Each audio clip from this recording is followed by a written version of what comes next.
Hi everyone, my name is Jen and this is Bee's House of Plants, where we talk about all things houseplant and home design. Welcome back. So this is the video that I've been promising. This is going to be both an update video about where I've been as well as an FAQ. I asked for questions on my Instagram a while ago now, probably like a month ago.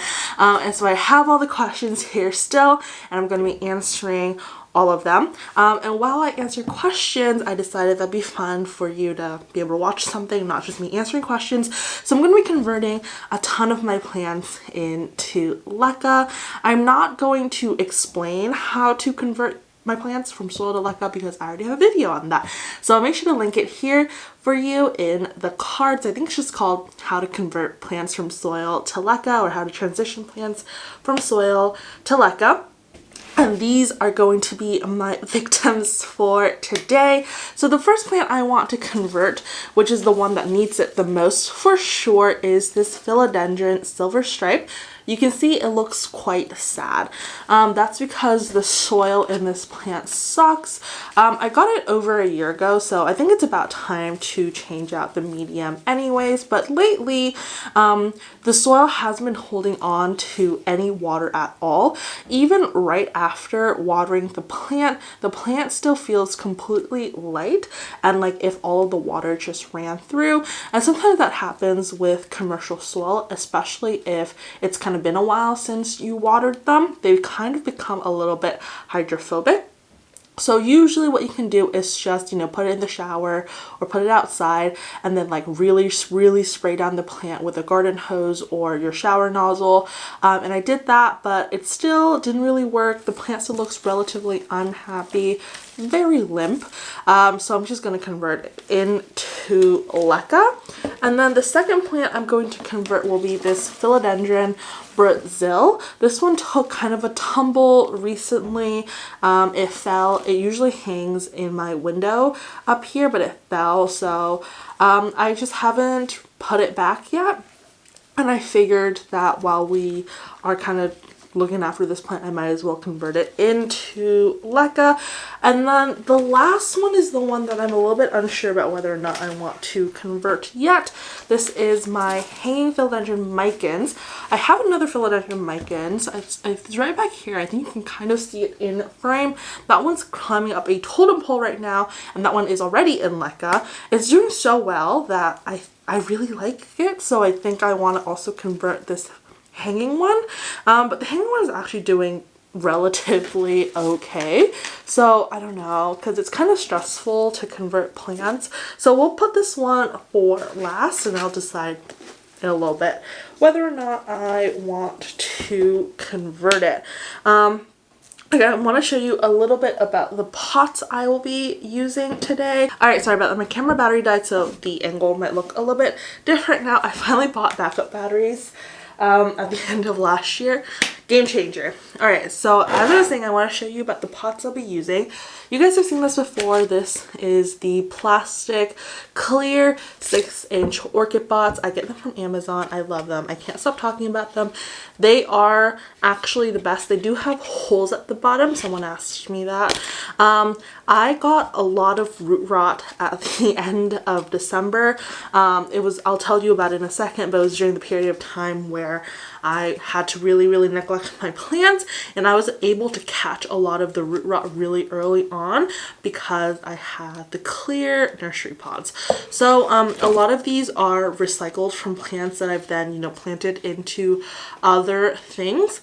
And how I disinfect my plastic pots in between different plants is that I will clean them with a hydrogen peroxide cleaner, and then I will also often take like rubbing alcohol, isopropyl alcohol, and just kind of go through the inside a little bit and make sure I kill any bacteria.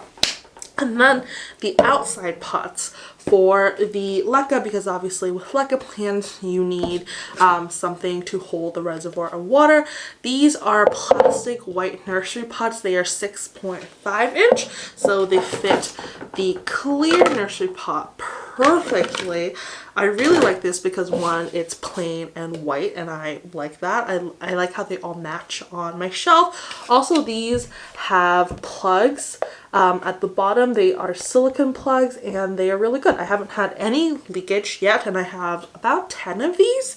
They also come with saucers, which is really cool. So I really, really like these. I will make sure to link both the clear pots and these pots in my description.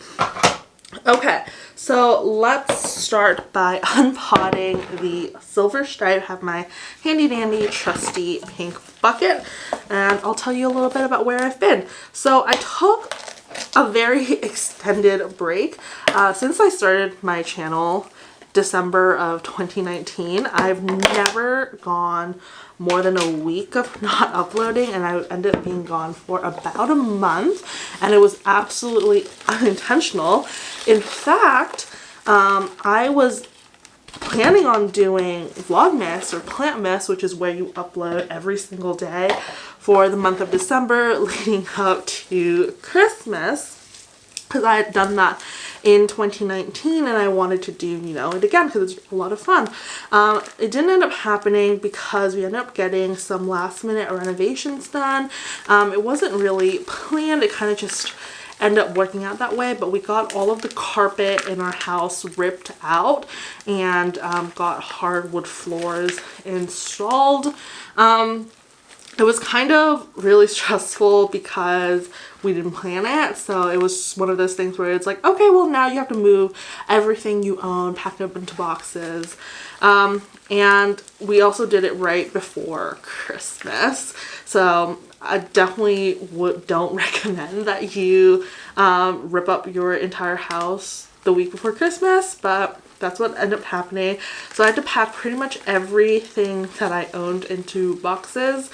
And then for my plants, about half of my collection ended up having to be moved into the bathroom because the bathroom was the only place where, you know, the floors wouldn't be ripped up. So I did this little weird makeshift where I moved my closet system, like my closet organizer, into the bathroom, and I had just a lot of my plants in there, and I moved the bench, like the one behind me, I moved that in there, and then I took two of my grow lights, the hanging Sansi bulbs, and I hung it up in my bathroom. I have some photos of it on my Instagram if you want to see what that ended up looking like. It was definitely not ideal. And then the rest of my plants, mostly the ones that are on this plant shelf over here, I just left them where they are. And then after all the construction ended, I took them all to the bathroom and I hosed them down to get rid of like the dirt and the dust. So the ones that were in this room, I basically just didn't have access to for over 2 weeks. So they really, really dried out. So I lost a lot of leaves, which was not great, but also like not the end of the world. And then the ones that I moved to the bathroom, it was, although I had grow lights in there, it was still kind of just like darker than what a lot of the plants were used to. And because I was able to access them more regularly, I was able to water them, but a lot of them still ended up with root rot. And a lot of plants that I really, really love, including my Monstera Thai constellation, ended up with root rot, and my Philodendron Milano Chrysum also ended up with root rot. The Milano I'm not surprised about because the Milano has had root rot before, and I think it was really just like residual root rot from the first time it had it. The Thai constellation I am genuinely surprised about because I don't think I ever overwatered it, but I also found out that you can get root rot from underwatering. So if you underwater, especially if you chronically underwater, a lot of the root system will start to die off because they're not, you know, being used and they're not, you know, intaking any water. And after they die off, when you water after that, even if you water just, you know, at an appropriate frequency, because they had already died, they'll start to kind of like decompose and rot away. So then your plant still has root rot. So that's not great. That's probably how the Thai constellation ended up with root rot, but yeah. And because I was so, like, I just really didn't have the time or the energy to deal with the root rot situation, I ended up cutting off all of the roots for both the Thai and the Milano. So they're both in water right now, rerooting. And so after that, I'm definitely just going to put them in LECA after they grow roots. The Milano has new roots now, so it's doing really well. The Thai doesn't have any roots yet. But I'm not too worried about that because there are a couple of nodes on there. So I'm sure one of the nodes will eventually root at some point. Okay, so I think this is a decent amount of dirt to get off here, so then I'm just gonna put this somewhere because I'll need to take it to the sink later to rinse off all of the dirt. Okay, so that is my update on where I've been. My goal for 2021, I want to upload more frequently. I want to upload twice a week in 2021 on this channel, which is the Beast House of Plants channel. I also want to spend more time on my Instagram because I spend a lot of time scrolling on there, but I don't really like post photos or anything like that. So I want to start like using my Instagram and posting on my Instagram. So if you don't follow me on there already, you should. It's at Beast House of Plants. And then I also want to revive my second channel that I launched June of 2020 and then like basically didn't really do anything with. So I want to revive that, and I want to post more like work content on there. If you don't know, my quote-unquote day job is that I am a brand designer and an illustrator, but I work for myself. I'm self-employed. So I want to post more kind of like behind the scenes of what I do on there, but I don't know. It's just, it takes a lot of time. Okay, so let's look at some of the questions that you guys submitted on Instagram. So the first question, how to plant in LECA without the little plastic cups. So if you don't want to use a water reservoir, which is what the little plastic cups are for, you can do something called the shower method. I think it's normally, a lot of people use this when they are transitioning a plant from soil to LECA. I have tried it before. I personally don't do it because it's a lot more work than just doing a water reservoir, and I haven't really had like that many issues with transferring a plant from soil to LECA that I just don't really think it's necessary to do the extra work. But basically what the shower method is that you just kind of treat your plant like if it was in soil. So you water just normally. It's called the shower method because a lot of people will bring their plants into the shower to completely like hose it down. I kind of like similar to what you do when you are flushing a plant, but instead of doing water reservoir, you just do that more often. And the reason it's a lot more work is because LECA, without the water reservoir, LECA dries out very, very quickly. Like within probably 24 to 48 hours, it is completely bone dry. So if you were going to do the shower method, you would likely have to water your plants every 2 to 3 days. And I feel like that's a lot of work compared to just doing the water reservoir, but you can if you want to. And also if you have a lot of issues with your plants rotting when you're transitioning from soil to LECA, you might want to try out this method because maybe that will help with the rot issue. So yeah. Okay, the dirt for this plant, I don't know if you can see, but the dirt for this plant is like really, really in there.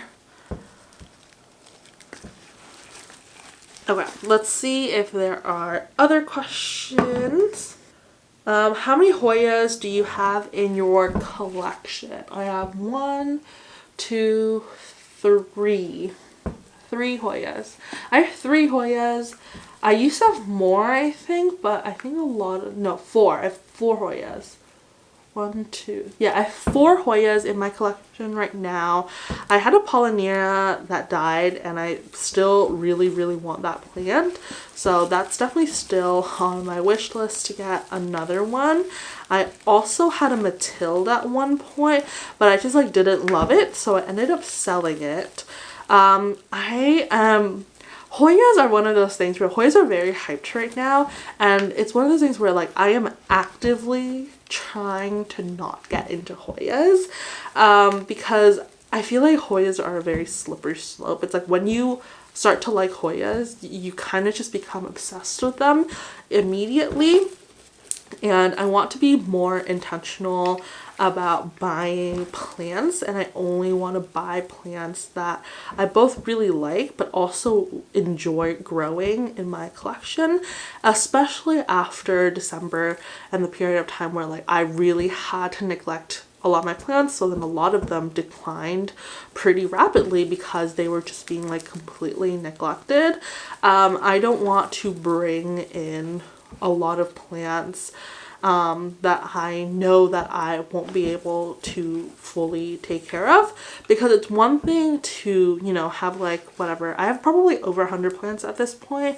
It's one thing to have 100 plants when you have a lot of time to dedicate, but life always happens, and so there will always be something that comes up within your life where then your plants have to take a backseat priority.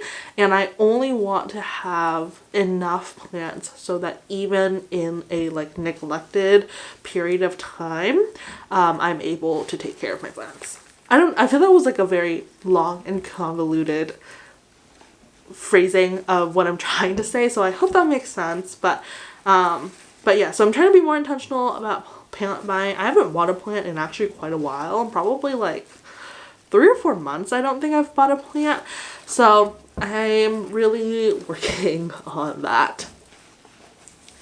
Okay, I think this is looking pretty good, so trying to get a little bit more out of the top. So the area that you really want to focus on the most when you are converting a plant is the area right where the stem ends and the root starts, because that's really where the dirt kind of like is packed in there, and if that part starts rotting, it's kind of game over, and you really have to just get rid of the entire root section and restart and reroot, which is kind of a pain in the butt. So want to definitely make sure you focus on that section when you are converting, or that area when you're converting. Okay, so the next question is, I heard using perlite is similar to LECA. What is your opinion? I am not a huge fan of perlite, and you can use it. A lot of people do use it very similarly to how you use LECA. You can even mix LECA with perlite, or LECA with, you know, pumice, or LECA with a bunch of other things to kind of make your own custom mix. I'm not a huge fan of perlite because it's really hard to tell when it is wet. It's pretty easy to tell when LECA is wet, like the color changes very visibly, and I feel like perlite doesn't do that.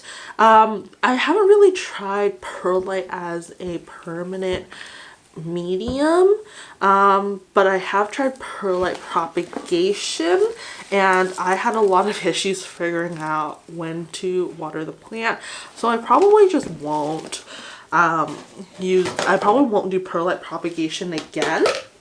What I might try though is that sometimes I feel like the LECA is a little bit big, like the spacing in between the LECA pieces, there's just like a lot of air, which is good, but also sometimes it's hard, sometimes it's hard to keep the plant stable when there's just like so much like space in between each LECA pieces. So what I might try is mixing a mix with LECA and pumice and perlite and maybe lava rock. I don't know yet. It's kind of something I've been thinking about, haven't really done. I also really want to try lechuza pond. It's been on the list, but like brand name lechuza pond is A, really expensive, and 2, like always sold out.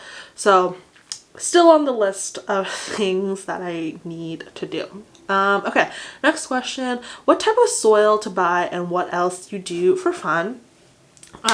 What type of soil to buy? I have a lot of videos on my mix. I've been using the same mix for about a year now, and I don't really see a reason to switch from the mix because I like it a lot. My mix is coco coir, pumice, orchid bark, and horticultural charcoal for plants that are in soil. The ratios of those just change depending on what type of plant it is. Like if it's an aroid, then the mixture will be like 50% orchid bark, but if it's a plant that wants to stay more moist, then I will just decrease the amount of orchid bark that I put in. And then the other medium that I like a lot right now is LECA, obviously. And what else I like to do for fun? I've been like reinvigorated with reading. In 2019 I read 52 books. That was my goal. And then in 2020 I decided that I didn't care that much anymore, so I changed my goal down to 20. But then halfway through the year I decided that I wanted to read more, so then I changed it back to 52. And so at the end of 2020 there were a couple days where I was speed reading to finish the goal because I was so close, just like the normal amount of reading that I was doing. I was so close to 52. I think I was at like 46 or something. So for the last week of 2020, all I did was read basically so that I could finish my goal. But I did finish. I read 52 books in 2020. I do have a Goodreads account. If you guys want to follow me on there, it's my name. It's just Jennifer Hatang. I am going to warn you though that I read primarily romances. So if you're into romance, follow me on Goodreads. Okay. Have you transferred a pothos in soil to LECA? I heard it's hard and mine just died. Okay, so I have not transferred a pothos straight from soil to LECA. I've also heard that it's hard. I didn't realize it was hard because pothos are such an easy plant in soil. What I've always done with my pothos is that I've always taken cuttings, water propagated them, and then transferred them into LECA, and I haven't lost a single pothos that way yet. I might try to transfer a pothos from soil to water just to see like whether or not it's really actually hard. I don't know. So maybe I'll do that. Okay, how to save plants from root rot. Oofed. I'm going to make a whole video on how to save plants from root rot. The thing with root rot is that basically once it exists, it's very, very hard to get rid of it. So I feel like it's much easier to try to make sure that the conditions are right so that you don't develop root rot versus than to save a plant from root rot. But the best way, like the most surefire way to save a plant from root rot is to just cut off all the roots and reroot the plant. And then also hydrogen peroxide. But I will do a whole separate video on it because I unfortunately have a lot of experience with root rot. I don't know what my success rate is with saving plants from root rot, but I have had a lot of root rot. So I will definitely put that on the list of videos to do. Taking care of plants schedule-wise while being a student and or working part-time. I feel like plant care should never feel like a job because this is what we do for fun. So what, like if you're asking like what my schedule is, my schedule, I usually split between my hydroponic plants or my LECA plants and my soil plants. I normally water my LECA plants on Wednesdays and then I water my soil plants on Sundays. And then if it's like a Sunday and like a certain soil plant isn't dry enough yet to be like needing water, then I will make a note of that and then I'll water it the following Wednesday when I'm watering my hydroponic plants. It's pretty simple. I look at my plants pretty much like every single day. So if like something is wrong, like if I find pests or something like that, I usually will just deal with it as soon as I see it. But I also have a pretty flexible schedule considering that I work for myself. So I can kind of dedicate more time to that as it comes up. My advice would just to be, if you know, have a plant that something needs to be like dealt with, like, oh, you find a pest, or this one needs fertilizer but all the other plants don't, or whatever, just put it somewhere apart from where it normally is, because a lot of times that will just trigger your memory when you see it again. So a lot of times if I don't have the time to deal with a pest issue or something that very second, I'll just go put it in the bathroom, because the next time or every time I go to the bathroom afterwards, I see it and I can remember that I needed to take care of that one thing, and then at some point I'll do it. Also, my kind of like schedule, organization, planning, etc., at the moment, platform of choice is Notion. I am obsessed with Notion. I absolutely will do a video about Notion on my second channel very, very soon. So if you're interested in that, subscribe to my second channel. This Micans has a lot less roots than I was expecting. It really looks like, but all the roots that it has are really, really long. But I thought it would have more roots. Also, yes, I'm very rough with my plants in the transition process. I've gotten comments about that, like, you're so rough with your plants. Yes, but it's because when you are transferring a plant from soil to LECA, your main objective is to get the roots cleaned, because the plant will grow new roots that are more suitable to hydro. So the priority is get the roots cleaned and not damage the roots. I would never be this rough with a plant when I'm just repotting it from soil to soil, but it's necessary when you're transitioning from soil to LECA, because if you leave soil on the roots when you're transitioning, it's going to rot, and then if it rots, you know, now you're going to deal with a lot of root rot, and that's not fun. Okie dokes. Okay, so I think those are the plants. I'm going to take them to the bathroom, but while we're here, I'm just going to answer the rest of the questions. How long have I been talking for? I've been talking for 27. When transferring from soil to LECA, what do you do to prepare for the transition? I.e., do you let the roots soak in water first for a couple days before moving into LECA? I don't. I do have a video on how I transfer from soil to LECA. I'll make sure to, or I already linked it at the beginning of this video, but I don't. I just put it straight in. What's your grow light situation? So I have, I think, as I was saying, I have three different kinds of grow lights. My favorite grow lights are the Stanton Grow Bulb. I always make sure to link the exact ones I use in the description below. And I also have the T7 strip lights on my plant shelf and the T5 lights over on the other corner. The T7 lights and the T5 lights are both good. They are both very, very bright. The only thing that I would caution you about the strip lights, is that you have to make sure that they are quite a distance away from your plants, like at least 6 to 12 inches away from your plants, because if the plant grows too tall and it gets too close to the light, it will burn the plants. But otherwise they are very bright and I like them a lot as well. But my favorite would be the Sansi Grow Light. Okay, so my camera just stopped recording, so I'm going to take that as a sign that I should stop yapping and go now. So I'm going to take these into the bathroom to finish the transition process. Thank you so much for joining me for this video. If you like it, please give me a thumbs up and subscribe, and I'll talk to you soon. Bye!